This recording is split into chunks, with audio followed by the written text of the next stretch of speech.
8 minuten over 12 is het. Welkom bij de tweede uur van Bureau de Vries. Om 3 uur het Nijsforum met opinie en debat op radio en televisie.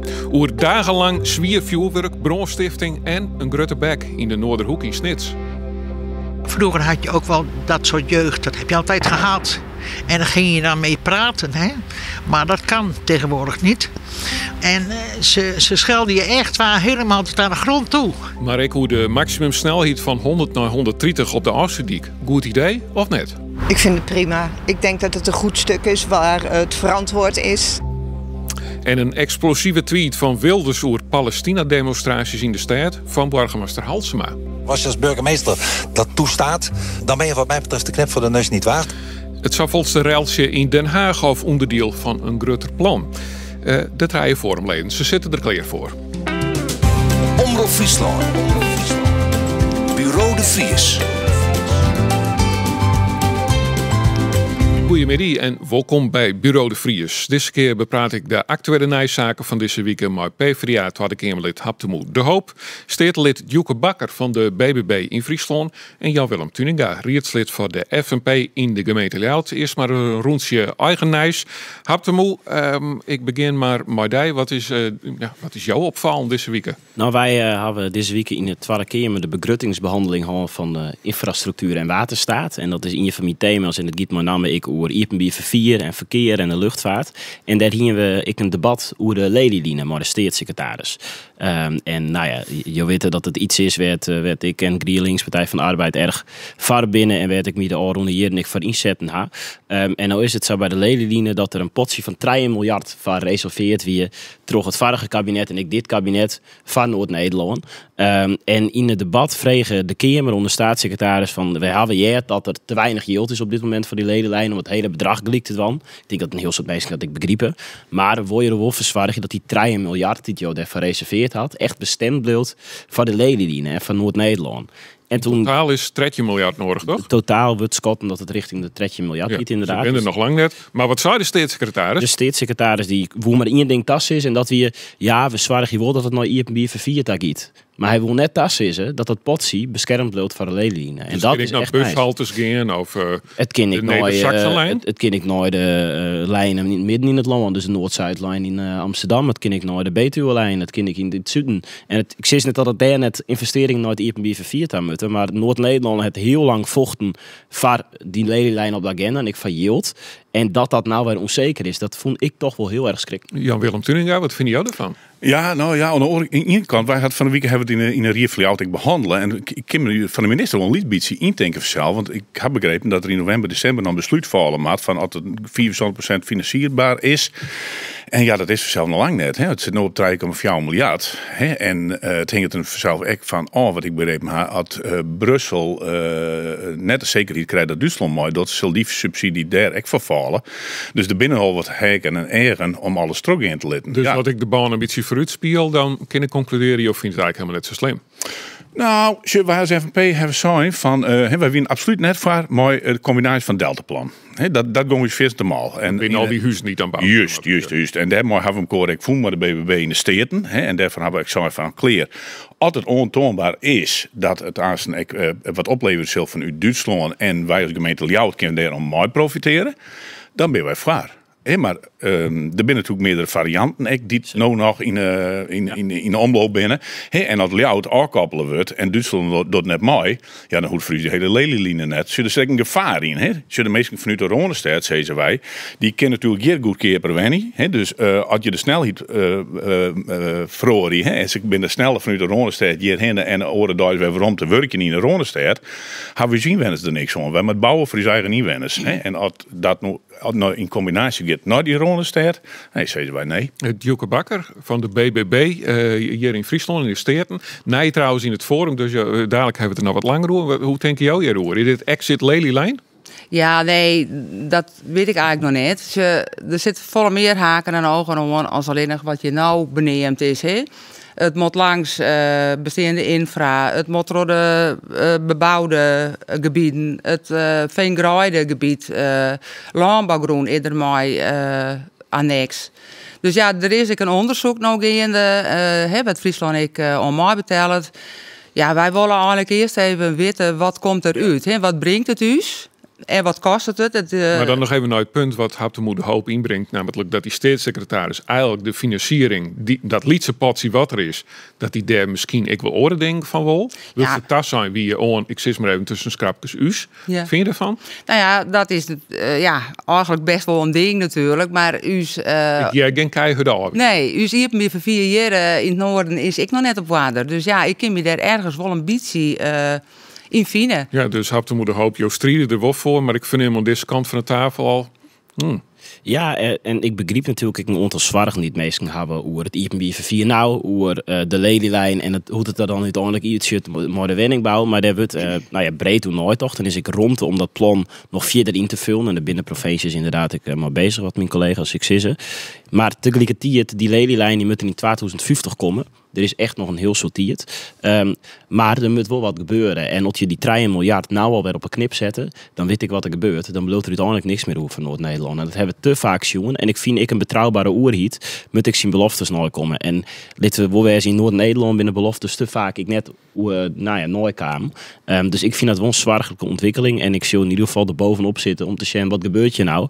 En probeer je om die 3 miljard echt te verdedigen. Joeke Bakker, nee in het forum. Steedlid voor de BBB, stond 2023. Grote fractie van BBB in Provinciale Steden. Je komt uit mijn naam, ben der boerinnen, mag ik het zo zeggen. Ja. En ik steedlid dus. Hoe wie jouw week eigenlijk? Ja, mijn week wie best druk bezet. Wij zijn naar Brussel geweest. Ja. Daar wie een bijeenkomst. The Week of the Regions, de European Week of the Regions. Daar hebben we heen geweest met een aantal stedeleden van de BBB. Dus druk. Ik een soort informatie ophellen. Ik dingen die we misschien... Jullie hebben net weten hier? Nee. Wat gingen jullie hebben net weten? Nou ja, we hebben een gesprek of een bijeenkomst met Gijs Schildkamp, de directeur die gaat over landbouw en plattelandsontwikkeling. Ja, we hadden natuurlijk vragen, wat gaat er hier in Friesland gebeuren met het mestprobleem wat we hebben. Hè? Dat is echt heel groot op dit moment. Echte tassezingen hebben we er net op gekregen. Wel dat zij wasje willen, bijvoorbeeld nou het gebruik kunstmest, dat is eigenlijk heel nog scheef. Daar wordt nog wel eens jongen, dus ja, daar laat nog wel een liedje iepeningkie. Maar jij had Caroline van der Plas alles naar Brussel West om de voest op tafel te slaan. Ja. Die kwam ik al wat mismoedig. Waarom? Is dat ik een beetje jouw gevoel? Nou ja, mismoedig is net helemaal... We blauwe strijden, dat absoluut. Ja, maar wel het gevoel van, jongens, dit is wel echt heel dreig. Nou ja, dat is zo. Wij heb ik vooral benadrukt, uw concurrentiepositie hier in Nederland is natuurlijk net goed. Als juist naar de oorlanden in Europa. De kaderrichtlijn water is ooit in 91, dat is een oude wet. Die doen uitrollen is over alle lidstaten van Europa. Maar ja, er is geen land gelijk. Er is geen groen gelijk, er is geen waterhuishouding gelijk, er is geen klimaat gelijk. Maar wel dezelfde regels. Dus ja, daar hebben wij wel wat pine van. Ja. En dan jouw eigen Nijs. Ja, nou, ik heb eigenlijk een leuk bericht lees ik in de krant. Even wat fleurigs. Ja. Dat is dat er is een onderzoek die je terug even zien, de heer Jelle Brouwer, die daarop promoveert. Mensen die het Fries praten, die hebben meer sociale contacten. Nou, wij zijn natuurlijk de plattelandspartij, Friese taal en cultuur, dat is dus nooit onthad. Fries pratende. Ja. PvdA ik trouwens. Nou moet ik natuurlijk zeggen wij ik. Ja. Tuurlijk, dat is ik zo. Maar ik vond het een skerig om te lezen. Het is net zo dat mensen die het Fries praten per se volle gelukkiger binnen. Maar ze hebben wel makkelijker sociale contacten. En ze doen het goed. Dus ik vond het leuk om te lezen. De man met de meeste sociale contacten zit naast jou. Dat is Jan Willem Tuninga. Jou kan dit alleen maar bevestigen. Ja, dat zou correct al toen ik het onderwerp had. Wij sluiten hier voor Sluitbehoorn.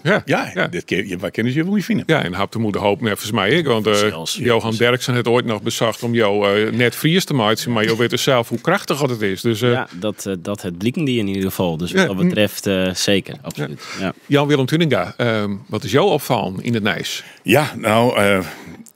Dat is al net vreemd, Jere. Maar wij zijn al heel schofdwande in Ljout om een rol AZC te realiseren on het Troelstrawai in Ljout. Dat is eigenlijk raar woord, een rol. Ja, heel regionale opvanglocatie.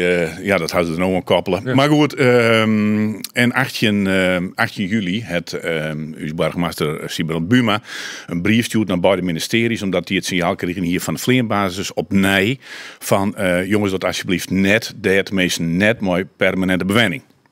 Nou, daar op tot nota is er geen zicht op dat er een antwoord op komen is. En dat minister Faber, die van minister Faber en van het ministerie van Defensie. En dat signaal, dat hingen wij eigenlijk van Simmer al een beetje terug. Toen heb ik burgemeester Buma bellen. Ik zei, als er nou al een verhoring in de situatie komt, ligt je dan de rie op die in en door een bijpraatsessie met u, zodat wij zien kunnen hoe kunnen wij de vluchteling wel heel gauw helpen. En er is misschien wel genoeg oren groen in uw gemeente. Maar?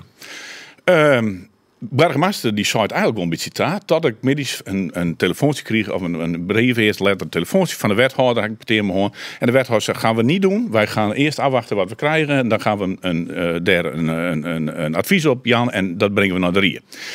Nou ja, dat wie voor u in de raad doe geven zelf. Ik denk dat je nog net geven willen maar de rie, dan is die situatie oors. Dus wij hebben nu, na de melding van Omroep Friesland, Arno Maand, die hebben wij zeggen, maar orenpartijen nou een spoeddebat onvregen, dat wat nou komende wazie ik commercieel. En waren het niet dat we nog een keer al je brieven krijgen die al op het Stadhuis Lijn. En onder andere een brief van 24 september van het COA. Die al een overeenkomst maken had met de ontwikkelaar Zwanenburg. Om de groen van 15 hier te hieren en dan dus maar te bouwen. En nu staat het college in een aparte brief den Jonken. Van dan zullen wij nou de brief van het COA als zijnde een antwoord van de ministeries. Ja, maar Sagot natuurlijk, zo werk je bij je net. En dat vind ik een hele vreemde situatie. Er luidt ook nog een brief van de plaatsvervangend commandant van de Vleenbasis. Die had ze net mooi stuurd, dus wat staat erin? Maar ik heb wel vregen vliegen weeken, in het WTC, door het gier onder de uitbreiding van de basis, van is dit nou verstandig om daar te bouwen? Wij vonden het sowieso al net, want een vlechteling die zet je net in een wenning waar een hoendensectie naast zit, wat ze zitten deuntjes in het hek en de loeden van deze basis. Maar de Vleenbasis had ik zo, wij hebben ongewijzigde inzichten daarover en binnen een straal van 15 kilometer rondom de basis is het sowieso een risico om te bouwen. Ja. Dus door het net. 15 kilometer? 15 kilometer, ja. En dan gaat het dan is het vooral heegbouw. En dat is dan in de situatie, maar de uitbreiding die er komt van deze basis. Maar goed, even naar het finale punt. Er komt geen antwoord van minister Faber. Dat is net een season. En je nou wij. Eerder net. Nou, dat weet ik net. Misschien is het er wel. Maar als de gemeente nou een brief achterhoudt voor u, die 2 hele weken luidt van het COA, waar al een onderhandeling plakvoen had tussen de ontwikkelaar, waar zou het u dan dat er net een brief van het COA is die het zeker achterhouden. Dus dat is in ieder geval. Wat heel erg denkend? Dat zou misschien heel erg denkend wezen, maar dat wie hetzelfde maar de orenbrief. En misschien is het wel een antwoord wat hun net maskert. Wat ze net nu staat brengen en waar ze misschien eerst een oorantwoord op gaan willen. Wij hebben genoeg vragen van het spoeddebat komen de waars, die maar de orenpartijen en wij willen de onderste 10 Bob hebben. En het draait maar om één ding in uw zeggen. En dat is hoe kunnen wij de vluchteling zo gauw mogelijk helpen. Dit proces door het je nou draaien hier op deze locatie. Wij gaan onjoen. Misschien Unia. Daar wordt heel groot plan bouwt. Wat gefaseerd bouwt. Is van een oren. Dit is net een goede locatie, maar een orenlocatie. Dit is absoluut net een goede locatie voor mensen die uit Nederland komen. Als je uit Nederland komt, uit een oorlogsgebied, dan zet je net een AZC-del naast de Vleenbasis, waar zien het hek aan een hoendensectie zit, waar vanzelf de mensen in West-Eind de leerst hebben s'nachts. Heb de moeder hoop? Ik een beetje mooi kreeg en denk ik daar in Den Haag. Wat vind je van deze discussie? Nou, wat ik hier bemerk, en dat zie ik op meer plakken helaas in Nederland, is dat gemeenten en bestuurders in een moeilijke situatie gebracht worden, totdat een minister Faber gewoon het eens contact met ze opnemen wil. En dat zullen we nou in Lauwert, maar dat is op een heel soort plakken. Er is recent een bericht geweest van de Vereniging van Nederlandse Gemeenten. Die had zo'n, wij willen heel graag mooi met Marjolein Faber praten over de opvang van asielzoekers, maar ze neemt de telefoon net van u op. En dan denk ik wel, in wat voor land ben we belangen dat op het moment dat lokale bestuurders de problemen oplossen worden, dat ze nota bene de minister die het regeert net bereiken kunnen. En ik vind dat echt schandelijk. En ik vind dat Marjolein Faber maar een ontzettend soort symbool, hele stoere politiek probeert te vieren. Maar dit zijn hele concrete dingen van mensen in hun buurt die het oplost worden. Ja, maar en dan had je wel ik nodig dat de minister bereikbaar is. En dan wil het denk ik lokale bestuurders. Er zit al wat een nuance aan. Het is net te zeggen dat Marjolein Faber geen antwoord had. Het kan ook het ministerie van Defensie wezen. Er zijn al 2 ministeries bij deze vragen gesteld. En de burgemeester had vragen om een eenluidende reactie. De plakvervanger, commandant van de Vleenbasis, had een brief of een mail stuurd, hebben wij zwart op wit kregen. Maar de brief zelf hebben we net zwart op wit kregen. Ja, dus wat is daarin zijn? En misschien is er wel een antwoord van Marjolein Faber, maar dat er net een antwoord van Defensie nog is. Maar dus goed, waar is die dus het spoeddebat? Waar is die te midden? Jalwe 5. Hoop je op een volle tribune. Dus dan jaren wij volle meer hoe dat aanrent. Gaan wij naar de Noorderhoek in Snits. In de Snitserwiek Noorderhoek wie juster een onrest door jongeren met vuurwerk. Wat we juster aan de markt kregen is dat het vuurwerk, heel veel vuurwerk vanuit Polen uitstussen is. Meerdere politieeenheden kwamen naar de Wiekta en er is ook een politiehond inzet. Nou ja, het staat op Facebook. Er wordt een waarschuwing voor jongens, pas op. Van die jongen wordt het nog veel erger. Ze schelden je echt waar helemaal tot aan de grond toe. En met die grote bekvielen staan we niet zo aan. Maar dit is volslagen onacceptabel gedrag. Dit willen we net en dat willen we ook zo snel mogelijk de kop indrukken. Hé! Af jullie filmen maar. We hebben tegenwoordig allemaal een mobiel. En op Snapchat en weet ik wat, ze melden dat en men komt. Juridisch Johan, kunnen burgemeester heel weinig doen. Wat worst is dat dit voorkomt. Nou, en daar laten we mogen weer aan de slag. Wat toch dit soort incidenten nou maar het wengenot hier? Dat wij er nooit denken om te verhuizen. Oerest in de week Noorderhoek in Snits. Ben van 12 van de 18 jaar die rieden daar rond op fatbikes. Ze stekken zwiervuurwerk af, stekken containers in de bron. Inwoners zitten te trillen op de bank, zo kist haast wel zeggen. Op die winnen de politie en de gemeente daar eigenlijk wel verrast hoor. Waar is die binnen jongeren oppakt, of mijn naam naar het bureau. En ik de dagen daarna binnen nog jongeren aanhouden. Joeke Bakker, stedelid dus voor de BBB hier in Friesland, maar nou forumlid voor bureau De Vries. Hoe ben deze berichten bij jou binnenkwam? Ja, net best vanzelf. Als ik lees en dat er minderjarigen maar zwier vuurwerk te zetten binnen. Ja, dat is verschrikkelijk. Een oproep ik vooral onder ouders. Want ja, wat doet zulke jonge jongens nog boeten? Ja. Daar moet natuurlijk direct ingrepen worden. Dat vind ik echt verschrikkelijk. Jan Willem Tuninga? Ja, dat zie ik vanmorgen. Ik ben praktiseerd. Ik denk, godverdikke. Ik denk de hele dag zit ze achter met de telefoon in de hand en met de iPad in een hoes. Ja. En dan wordt het een beetje tjuster en maakt ze niet in de boeten. Dan hier ik toch zijn als ouders van, ja, hoe daar is net, jongens, ik net. En dan als tolverjerigen, je weet het al wat je eigen band dan doet. Tenminste, dat zien wij in die tijd al. Ik vind het bijzonder. Overigens wel trouwens, ik val even niet nog, een dikke pluim aan politie, zat die dat oppakt.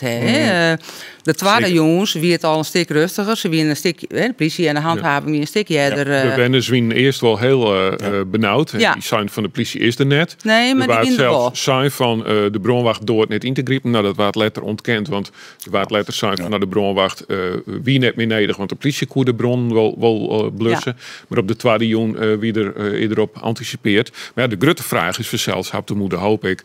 Wat zit je nou achter? Wat is er dan gaande in zo'n week dat zo explosief is opeens? Nou, het verraste mij echt een beetje, want ik ken de Noorderhoek goed. Ik ben zelf rietslid in Zuidwest-Friesland en ik woon hier sinds kwart in Snits, vlak in de buurt. En het is een week waar kwetsbaarheden zitten, maar het mooie om die week is dat er mensen heel hecht maken binnen. We hadden in het interview een vrouw, dat wie Nel Veldman. En dat is iemand die het van de jonge Rijn al jarenlang van alles en nog wat organiseert om die week leefbaar te houden. Dus eigenlijk van de kwetsbaarheid van die week gebeuren er eigenlijk zelden wat. En dat weer heel erg mooi. En dat is nou voor het eerst echt erop rutsen. En dat vind ik ontzettend verdrietig.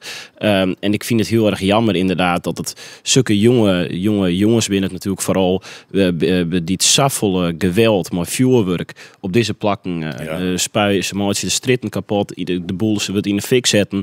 En het erge is, het is ik nog vlak in de buurt van een AZC. Werd mensen binnen die het vluchten binnen.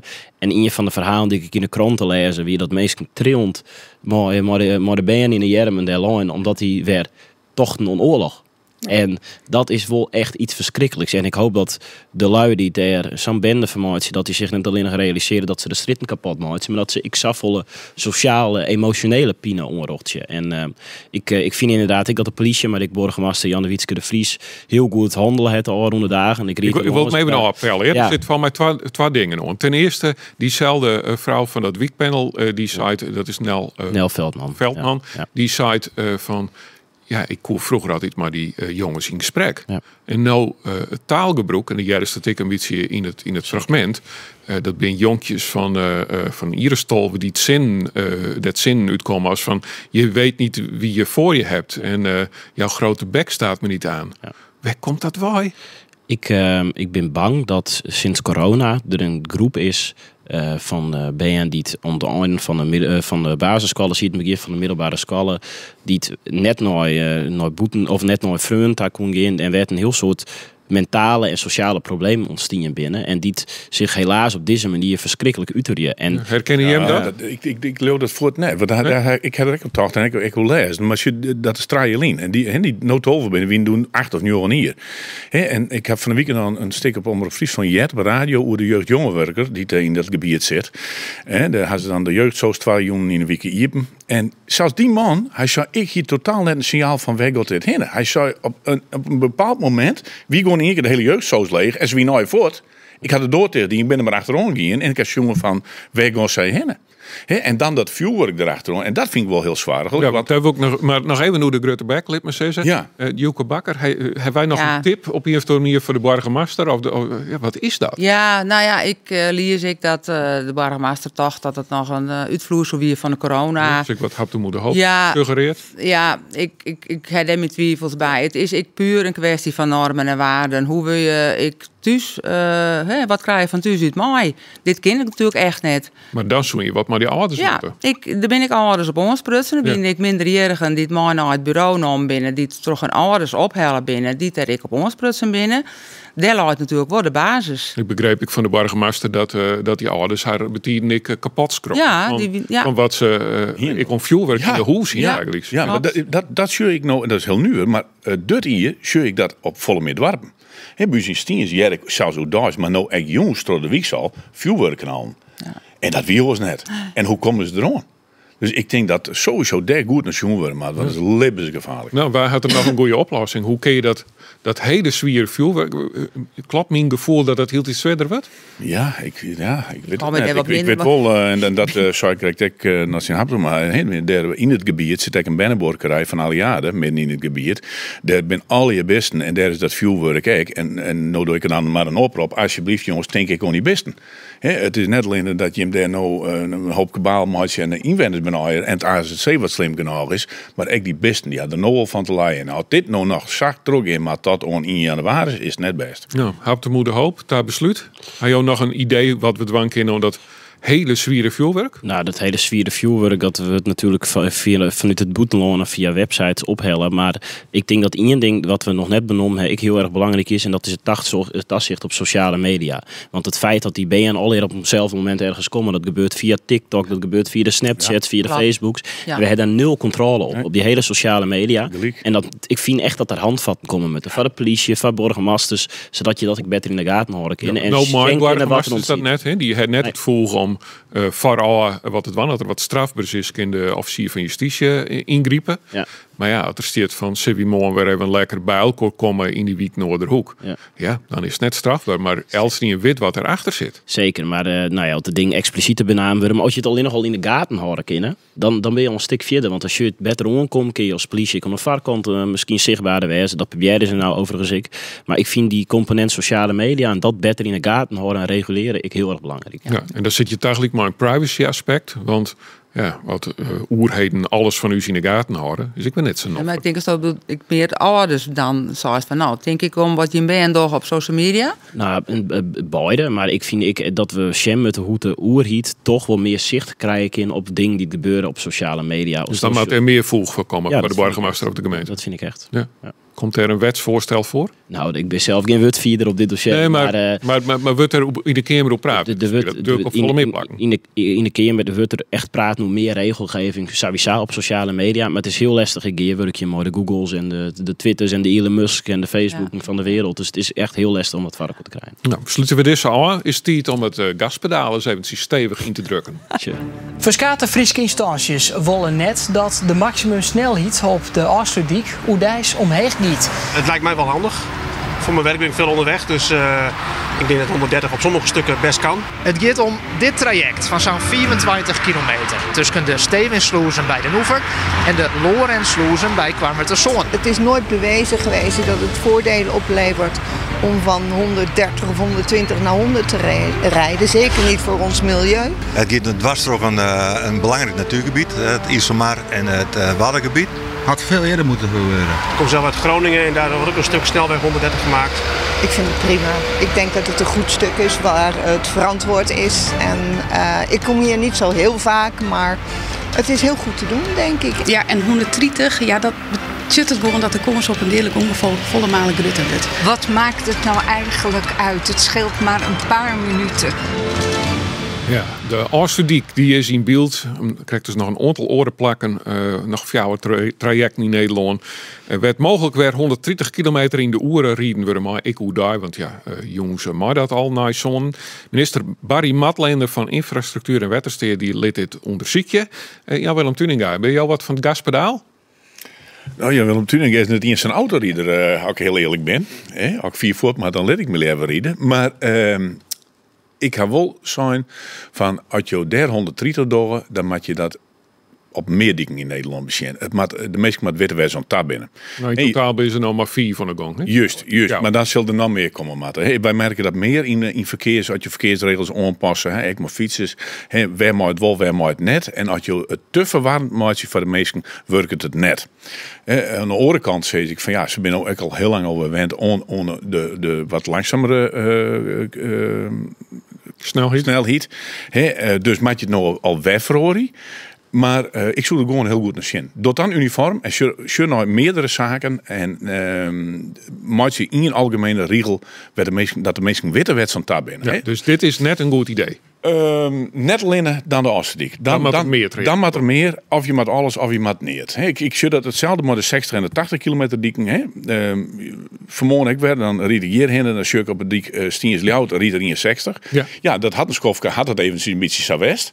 Maar er zijn ook mensen die denken dat het nog is. Nou ja, als je er dan achter zit en je moet nou 80...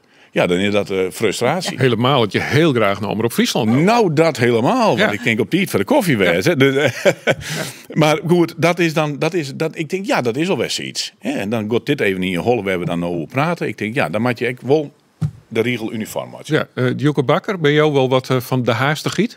Ja, nou ja, ik mag wel graag wat trokachelen, ja. Dat is, ik zal het net ontkennen. Ja, dit is ooit in het leven erop en er moest stikstofruimte komen. Nou, er is geen pasmelder mooi legaliseerd. Er is geen bouwproject mooi van de grond komen. Dus ja, dan zou ik zeggen, waarom dan nou net weer om de 130? Maar dan overal, werd het verhinderd? Ja, wat mij betreft wel. Ja, het op zich ik niks opleveren. Nou, in die zin. We nog verder ingrijpen, man. Ja, nou, wie toen ik wat bedoeld, meen ik om net alleen nog de sectoren aan te pakken, maar dat iedereen moest daar mooi helpen om de stikstofreductie. Ja, wie het een symbool? Ja, volgens mij toen wel. Het in die zin net opsmieten wat het werd het van bedoeld weer. Nee. En dan nou dat onder andere de Oosterdijk. Ja. Terwijl dat nou het enige is wat minister Barry Matleender voor elkaar krijgt. Is dat een goed idee of net? Ja. Wat mij betreft prima. Ja. Ik zou dat wel mooi vinden dat we een beetje terug kennen. Ja. Is het net onveilig? Ja, volgens mij net. En ja, je hoeft net 130 te rijden. Je mag als je zelf zegt, nou, ik wil 120 of 100 rijden. Het is geen verplichting om 130 te rijden, hè? Nee, Haptemo de Hoop, Tweede Kamerlid voor de PvdA. Nou, ja, wat is jou ervan? Ik zeg het bericht en ik dacht, nou, geweldig. Alle problemen in het land binnen één klap oplost. Ja. Nee, even serieus. Deze minister die had een heel soort hele belangrijke zaken op te lossen. Het IPB4, de infrastructuur gaat het net goed. Nota bene op de Oostludik is ik de sluis van Kormen de Zand. Het vierste miljard is. Pak dat soort dingen, man. Geen serieuze werk moet zien om het verkeersveiligheid te verbeteren. Dit vind ik wel zulke symboolpolitiek die niemand wat oplevert. Je had er niks van. Het is maar een fjouwe plakking in de longen. Het is hartstikke raar. Het is echt heel erg raar dat je dan de diek al bent en een mutje op je verhonderd. Ik denk dat het hele misschien wel onveilige situaties creëert. Dus ik ben benijd hoe dat inpasbaar wordt. Maar ja, kom op, geen even serieus ontwerp. Dat zit ik in het coalitieakkoord. En daar is toen ik al inzetten. Dus dat betekent net dat het een goed idee is. Nee, nou, ik vind het net een slecht idee. Nee, dat dacht ik. Nee, maar nog eventjes, want hoe zit dat nou met die stikstofruimte? Joeke Bakker die zei van, het heeft nooit wat opsmiet. Nou, dat is net helemaal weer. Wij zien toen natuurlijk in het stikstofslot. En toen had de minister een aantal keuzes moeten om ruimte te houden, om bijvoorbeeld nog bepaalde infrastructuur rond te lezen. We hier in de stikstofruimte nodig bij Schiphol, ik van boeren. Dus het heeft net direct per se misschien iets van milieu opleveren. Maar of het net dingen hier bepaalde wegen net ompakt worden, hier een bepaalde bouwen is echt er wordt meer ruimte van west. Dus het is net dat het van niks west is. Wat je zegt, hoe volle wordt er nou daadwerkelijk extra uitstoot maar die 130 km/h, dat valt relatief mooi. Maar ja, als je een verdeling hebt van schaarste is alle bietjes helpen. En dan denk ik, jongens, we moeten inderdaad die pasmelders moeten we oplossen. Schiphol, daar moet misschien binnenkort wel wat gebeuren. Het ligt er nou serieus met die stikstofruimte omgaan. En aan de andere kant hoop ik toch dat de minister, nou ja, die hoe verkeer veiligheid giet. Ik even nooit denk wat voor consequenties dit heeft. Zo'n keer meer kans op een ongeluk wat je 130 rijden. Dus je moet er heel goed toe nooit denken. Ja, dan nog even ter besluit van dit onderwerp een lietse voorspelling. Komt dit ervan of net? Net op alle fjouwwegen. Nee? Maar wel de Oostludik is denk ik wel de grootste kans dat het kind qua gebied. Ja, wat denk je hem? Komt dit ervan of ja, ik denk het. Ik denk dat Oostludik dat die jaars wel komt. Joeke Bak? Ja, dat denk ik wel, ja. Nou, dan geven we vol gas naar het volgende onderwerp. Hoe erg het ook is, ik ben hier nu voor de slachtoffers van die op 7 oktober zijn gevallen. Wat ik niet begrijp is dat uitgerekend op 7 oktober... toen het leed voor de Palestijnen nog niet begonnen was... want Israël reageerde pas 2 of 3 weken later met militair geweld tegen Gaza... dat uitgerekend op 7 oktober moet gebeuren. Een rel in Den Haag vanwege een bericht op X van Geert Wilders. Als je als burgemeester dat toestaat, dan ben je wat mij betreft de knip voor de neus niet waard. Als eerste begint het er toch steeds meer de schijn van te krijgen dat de heer Wilders eigenlijk alleen demonstraties wil toestaan waar hij het mee eens is. Het probleem is antisemitisme en daar moeten we het over hebben. In zijn algemeenheid wil ik wel zeggen dat ik en het kabinet natuurlijk de burgemeesters, elke burgemeester in Nederland gewoon steunt. Ik vind het niet netjes, maar het zijn mijn woorden niet. Ik ga hier verder ook laten gaan. De hele week gaat het er al over de tweet van PVV-leider Wilders over burgemeester Halsema van Amsterdam. Man die roen een pro-Palestina-protest uit de hand. Meerdere mensen waren onhouden. En tegelijk water ik een bedenking houden voor de aanval van Hamas in Israël. Precies in Ierlien. En 10 demonstranten die troffen elkaar. En Wilders die schreeuwen het land uit met dat tuig en Halsema mag mee. Nou, dan verwiest hij dus naar die demonstranten. En Halsema, dat is de burgemeester van Amsterdam. En later deze week gingen hij en de PVV trouwens nog een stapje verder. Trog ik echt het opstappen van Halsema te Eerskin in de Tweede Kamer. Jan-Willem Tuninga. Hoe ga jou dit bezongen? Ja, triest. En er is vanzelf een internationaal demonstratierucht. Dat je altijd het rucht op 10 demonstraties. Maar er is vanzelf daar in Amsterdam de 2400 demonstraties worden er in die hier houden. Ja, en altijd als zagot, maar zulke uitspraken. Ja, dat vind ik alleen het triest. En ik had van de week Gert van Johannes Kramer, die had Jerk op Omroep Friesland in het programma zitten. Burgemeester zou je een goed signaal aan doen. En dat is ik heel best, want het ben natuurlijk net op deze wijze aansnel maar burgemeesters, maar het ben ik Kamerleden, het ben ik wethouders en ben ik rietsleden die hier terug aanstaan de kans hebben dat die ik bedriegen worden. Aan de andere kant, moet je nou wel een aantal stappen bedriegen worden, want bedriegen worden kennen, hè? Vanuit sokken uitspraken. denken dat de uitspraak of zo'n tweet van Wilders dat die lieren kind dat bedriegen. Juist, hè? Er waren ook correct in Buitenhof waar er ook alweer op praat vanmorgen. En aan de andere kant denk ik van jongens, maar wij hier constant ook op praten, want wij maken het grutter. Hè? De heer Wilders die krijgt met dit soort uitspraken misschien ook een bepaalde sympathie dat hier constant op praat wordt. En ieder had natuurlijk zijn eigen ideeën daarover hebben, maar ik vind jongens, we moeten het misschien maar een beetje inperken om hierover te praten. En jou neemt het triest en wat bedoel je dan precies? Ik neem het triest van de heer Wilders dat hij zulke uitspraken doet. En dan ben ik benieuwd hoe hij jou het beschouwt, Joeke Bakker. Ja, ik sluit me hierbij aan en ik vind dat dit kan. Je hebt natuurlijk, het krijg ik alleen maar hand, een bepaalde politieke etiketten en daar past dit helemaal net in. Nee. Nou, werd onder ik de vrouw van de BBB, Caroline van der Plas.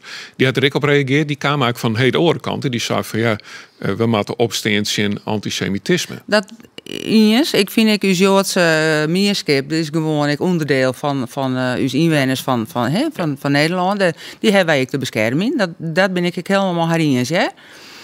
Maar om even op het tweet van Wilders waarom te komen, nee, dat giet mij persoonlijk ik te vieren. Ja, maar wat zij, tenminste wat ik uit haar antwoorden prungen is van, jongens, let nou net zo op Wilders, maar let op die demonstranten. Ja, nou ja, de anti-demonstranten.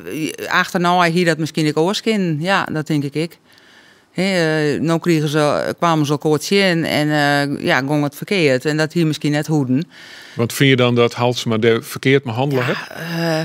Je weet dat er twee groeperingen binnen die elkaar eigenlijk net zien komen moeten. En dan heb je wel de Joodse gemeenschap te beschermen. Ja. Daar vind ik wel wat van. Ja. Heb je de hoop. Hier Halsema een orenafwaging maken. Nou, als ik lees wat er nou precies gebeurd is. Er is het vaak grote incidenten in de West inderdaad. Waar Joodse mensen en Palestijnen ook, of mensen niet van pro-Palestina aan demonstreren wie elkaar troffen. En werd het verschrikkelijk uit de hand doen is. En dat is heel erg. Maar daar ben ik daar echt wel een heel soort ding wel goed ging. Maar een heel soort druk, een moeilijke situatie. Dus ik denk dat we net moeten onderschatten hoe moeilijk het is voor burgemeesters en politie om dat in goede baan te leiden. En Jan Willem zou inderdaad met 2400 demonstraties in Amsterdam. Ja. Dat is 2% is het uit de hand rond dit hier. Dus daar giet ik een heel soort goed. Maar even waarom komt op die uitspraak van Wilders. Wat ik zo ongelooflijk verdrietig vind is dat wij generaties van leiders in dit land hebben, van Wim Kok tot Jan-Peter Balkenende, van Ruud Lubbers tot Mark Rutte, die op het moment dat ding spannend waren in de samenleving, zochten ze verbinding. We moesten ze de kalmte bewaren. En wij hebben nou een opstoker. Iemand die het leuk vindt om de boel nog verder onder vuur te zetten. En ik vind dat echt verschrikkelijk erg. Ik vind echt dat we van de leiders in dit land altijd wensje moeten dat ze van verbindingsvaardig zijn. Als je merkt dat het heat wordt in een samenleving, dat je dat dan wel cooler maakt willen. En als je dit doet, dan heb je maar één doel en dat is chaos creëren. Je volgt nota bene de burgemeester van het grootste stad van het land aan. Ik vind het onbegrijpelijk en het is chaos creëren en het is net zijn oplossingen en het soort een heel zoete deze man. Ja, en wat ik mij afvraag, doe ik mij tarret op deze discussie. Toen dacht ik van, is het alleen nog chaos creëren wollen, of zit er echt iets achter? Zit er een breder plan achter? Ja, zit er een strategie achter? Wat denk je jou? Ja, wat ik daar nog één ding over is mooi. Ik vind het verschrikkelijk wat er antisemitisme is in Nederland. Echt, daar moeten we keihard zien optreden wat het de stinkende ergste tijd in onze geschiedenis. Maar mensen hebben het recht om te demonstreren. En ik in de Israëlische regering werd meer dan 40.000 delen van binnen in Gaza en Palestina. Het is een echt goed te verdedigen demonstratie. En dat er verschrikkelijke leuzen tronnen om de mensen uit te sprutsen, is één ding. Maar om te zeggen dat dat alweer antisemitisme is, mensen niet zich daar druk om uitzien, dan maak je dat begrip te breed. En dat vind ik gevaarlijk. En Wilders die shot natuurlijk ik dat er een soort mensen binnen die het van kleur daarbij staan. Daar zit een gedachte achter. Er zit een gedachte achter en dat is ook mijn bedoeling die ik heel erg vind. Zit er een strategie achter? Vreeg ik dan voor het naak maar aan jou. Ja. En die strategie, wat kan dat wezen? Die strategie is schijnlijk dat deze mensen eng binnen en gevaarlijk. En dat alle woorden die over de Israëlische regering zijn, waar ik antisemitisme is, terwijl dat natuurlijk net zo is. En dat vind ik wel heel ingewikkeld. Want je plakt een stigma op mensen die zich oprecht zwaar maken. Jan-Willem Tuninga, zit er nou een strategie achter of is het gewoon chaos creëren? Ja, er zou best wel een strategie achter zitten kunnen en dat er ook naar de takkomst wordt. Het is natuurlijk zo, we weten net hoe lang deze regering nog zitten blijft. En als het uiteraard op naar je verkiezings, dan kan het wel zo worden dat er een verhouding van de heer Wilders nog, dat hij nog volle meer stem krijgt. Hoe gaat het dan? Dus dat zou er misschien achter zitten kunnen. Aan de andere kant wil ik zeggen dat alles wat deze regering nou, dit kabinet nou natuurlijk met wanden is, dat net alle jaar min is. Dat moet echt zijn worden. Het is nog wel zo dat er nou tasplits wordt op de heer Wilders en op deze uitspraak. Ja, kleer dat jet net zo, mij net wan. Maar dat is net een enkele woordvierder van een grote politieke partij die dat dwan maakt. Laat ik dat dus zo'n Djoeke Bakker voorlezen. Want jouw partij, BBB, zit in deze coalitie. Ik denk dat jou dat heel mooi vinden dat hij erin zit. Toch? Ja, uiteraard. Want er zitten dingen in die uit het verkiezingsprogramma komen die het jou van het onderstrepen. Ja, neem ik aan. Absoluut. Dat ben ik helemaal eens. De coalitie, daar ben wij blij mee. We hebben de uitslagen van de verkiezingen wat dat bracht. En je hebt je kiezers te respecteren natuurlijk. Maar wat ik krijg ook zei, en wat ik me moe eens ben, politieke etiketten, dat is nog wel even via te ziek hierin. En dat vind ik wel heel spietig. Maar wat ik me dan afvraag is, je wil het leest dat die punten van BBB uitvierd worden. Ja. Denk je net dat die coalitie hier toch heel iets meer onder druk komt te staan? Dat er zit toch iets van politiek vandalisme in? Vraagteken. Ja, weet ik net. We weten natuurlijk van de PVV wat hun standpunten binnen. Dat wisten we van tevoren ik al. En dat het de PVV heel veel kiezers opleveren, heel veel stemmen opleveren. Dit is wel een excess. En ik vind dat demonstratierucht is belangrijk. En achterna, het haalt ze maar waarschijnlijk ik wel toch hek dit wel goed dient. Denk ik, ja. Daar heeft ze vast wel even bij stilstaan. Maar ik ben nog steeds blij dat wij in een coalitie zitten. Ja. En dus is nog eens mijn vraag van, als je zo aan jaren, denk je dan net van, zo komt het wel heel gauw, komt er een einde. Wat Jan-Willem Tuninga ik al wat suggereert. Dat weet ik net. Nee, ik zie dat dan net direct als een gevaarlijk punt. Nee. Dat er chaos ontstaat en dat het net dat er net. Ja, dit is nou één punt. Dit is nou één dag dat we hier wat van vinden. En dat wilde ik even iets twitteren dat we misschien ik wel wat van vinden. Om dan ook direct van te zeggen van, dat brengt de coalitie in gevaar. Nee, dat vind ik net. Maar het helpt ik net, toch? Nee, en dat zulde ik echt wat te jaren krijgen van, door dit net Wessa. Ja, zullen er één wezen in de coalitie die het op door te nemen zijn wil? Nou, Caroline van der Plaats het al zijn dat ze hier ik net gecharmeerd van wie. Dat heeft ze ik al duidelijk naar boeten gebracht. Dus ik heb er nog wel vertrouwen in, ja. En hoe is dat met het vertrouwen bij jou eigenlijk? Nou, komt er wat terug van al die plannen op deze wijze? Ik ben bang van net. Dus er zijn twee dingen wat ik me zwaar genoeg zie. Het eerste is, heel veel mensen op de PVV stemt om een aantal redenen. Namelijk de bestaanszekerheid van ze onder druk. En wat je zeggen naar de wenkosten van IPB 4. Alleen dat soort zaken is tot nou alleen nog maar judden worden. Dus die ben nog net echt geholpen maar die zwaar. En het tweede is, we moeten in de politiek economeren. En dat ik zeg dat er meer bewindspersonen bij BBB binnen die zeggen we moeten minder Marokkaan hebben. Dat ik zeg dat er een minister is die het zou bij een AZC ook een wat je werk wil onder BBB, maar je bedoelt de PVV, excuus. BBB is net van dat standpunt. Maar bijvoorbeeld toen de PVV-minister Faber zei dat er een bord moest komen, we werken hier waarom keren naar je eigen land. Zo, mevrouw Keizer, dat zij dat een goed idee vond. Maar dan breek ik even niet, hè? Want hier net krijg ik al even over wat hier in Leeuwarden nou gebeurt. Mevrouw Faber is nog 3 maanden aan de gang, dus ik zou zeggen, had ik even de tijd om dit goed uit te ronden. We kunnen er van alles van vinden. Het piept en het kraakt je wel in Nederland. Hè? Het onderwijs, de zwaar. Er is echt wel wat aan de gang. De veilige landers, dat hebben wij altijd zijn. Dat traject van waaromkeer, dat moet sneller. Die moeten net de indruk krijgen dat ze hier blijven kunnen. Want als ze weer waarom kunnen, moeten we dat ook faciliteren. Dat is nog steeds uw standpunt. En dat is net verhoren. Ik net in de coalitie zitten.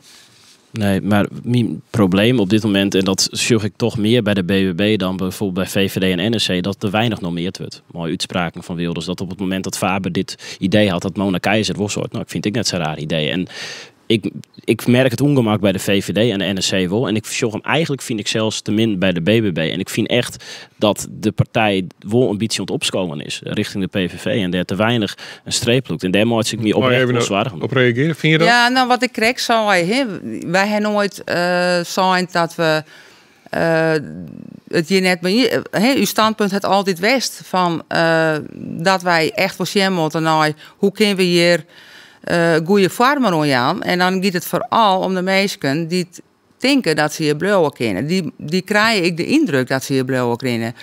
En wat Caroline ik altijd al zei het in de verkiezingsprogramma's, de veilige landers, die moeten gewoon waarom nog een eigen land.